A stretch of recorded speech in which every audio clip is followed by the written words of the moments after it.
करवा चौथ व्रत कथा। करवा चौथ की पौराणिक कथा अनुसार प्राचीन काल में एक साहूकार हुआ करते थे जिसके 7 बेटे और एक बेटी थी।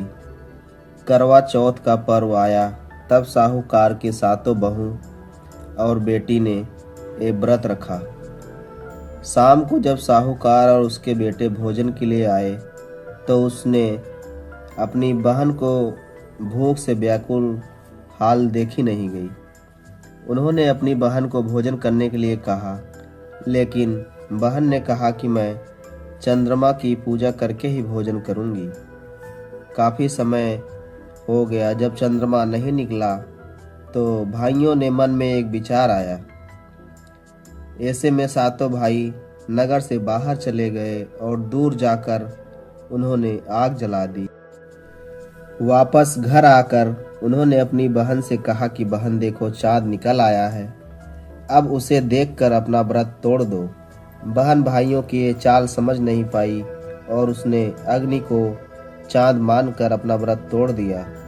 छल से तोड़े गए इस व्रत के कारण उसका पति बीमार हो गया और उसका सारा पैसा उसकी बीमारी में खर्च हो गया। जब साहूकार की बेटी को अपने भाइयों के इस छल और अपनी गलती का एहसास हुआ तो उसने गणेश भगवान की विधि विधान से पूजा की और अनजाने में खुद से हुई भूल की क्षमा मांगी, जिससे उसका पति ठीक हो गया।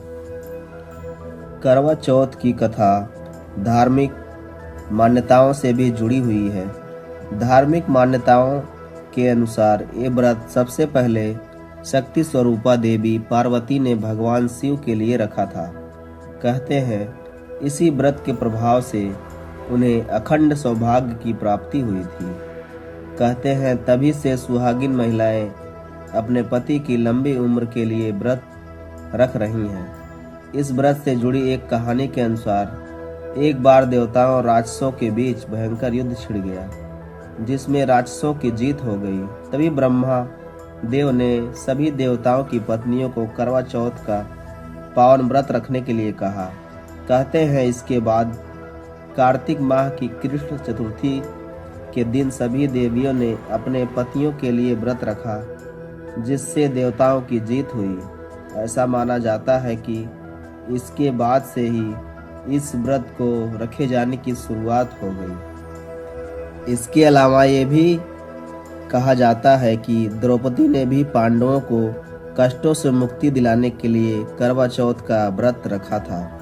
अर्थात इस कहानी से हमें पता चलता है कि न केवल पति की लंबी उम्र की कामना पूर्ण होती है करवा चौथ से, बल्कि उनके सभी कार्यों में उन्हें प्रगति मिलती है। जय हो करवा मैया की।